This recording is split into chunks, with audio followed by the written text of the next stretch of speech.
তৈরির পর সারি করে শুকানো হচ্ছে সেমাই, আর সেখানেই দল বেঁধে ঘুরছে তেলাপোকা। চারপাশে উৎকট গন্ধ আর স্যাঁতস্যাঁতে পরিবেশে স্তূপ করে রাখা হয়েছে সেমাই। কোথাও বসতঘরের ভেতরেই বসানো হয়েছে সেমাই তৈরির চুল্লি। চট্টগ্রামের চাকতাই ও রাজাখালী এলাকায় উঠে আসে এমন চিত্র। ভোক্তা অধিকার সংরক্ষণ অধিদপ্তর ও এনএসআই এর যৌথ অভিযানে 4টি প্রতিষ্ঠানকে জরিমানা করা হয়েছে প্রায় 3 লাখ টাকা। সেমাই তৈরির জন্য সংরক্ষণ করা ড্রামের পানিতে জমে আছে আয়রন। খাওয়া তো দূরে থাক, ধোয়া মোছার কাজেও যে পানি ব্যবহারের অনুপযোগী সেই পানি দিয়ে তৈরি হচ্ছে সেমাই। চারপাশে দল বেঁধে ঘুরছে তেলাপোকার দল। এমনকি যেখানে সেমাই তৈরি হয় সেখানেই বসবাস করেন মালিক ও শ্রমিকরা। কোথাও বহুতল ভবনের ছাদে, কোথাও বা বস্তির বাসিন্দাদের বসতঘরের ভেতরেই তৈরি হচ্ছে সেমাই। দামে সস্তা ও রমজানে চাহিদা বেশি থাকায় পরিচ্ছন্নতার বালাই নেই মালিকদের। না, এটা আমি খাবো না। এটা আমি কিভাবে খাইতে পারবো? আমি না খাইতে পারলে আরেকজন খাইতে পারবে না।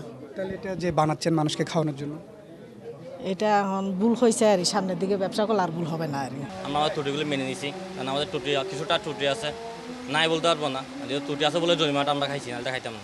কালার এক্সপার্ট, জর্জ স্যাপ এবং মাইল্ড অন হ্যান্ডস টেকনোলজি সমৃদ্ধ অরিক্স ক্রিস্টাল ওয়াশ আপনার সোমবার দুপুরে চট্টগ্রামের চাকতাই রাজাখালী এলাকায় ভোক্তা অধিকার সংরক্ষণ অধিদপ্তর ও এনএসআই এর যৌথ অভিযানে ধরা পড়ে এসব চিত্র। অনিয়মের অভিযোগে 4টি প্রতিষ্ঠানকে প্রায় 3 লাখ টাকা জরিমানা করা হয়। যদি কোনো প্রতিষ্ঠান মনে করে যে আমরা এখনো তাদের ঠিকানা পাইনি, আসলে ঠিক না, আমরা কিন্তু পেয়ে যাব।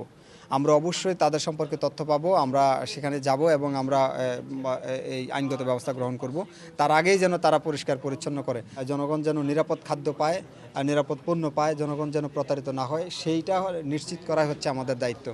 গোয়েন্দাদের তথ্য অনুযায়ী পুরো নগরীতে সক্রিয় আছে এই ধরনের আরও বেশ কয়েকটি কারখানা। অপরিচ্ছন্ন পরিবেশে সেমাই তৈরির পর নানা রঙিন মোড়কে তা বাজারে সরবরাহ করা হয়। অভিযান চলবে সেখানেও।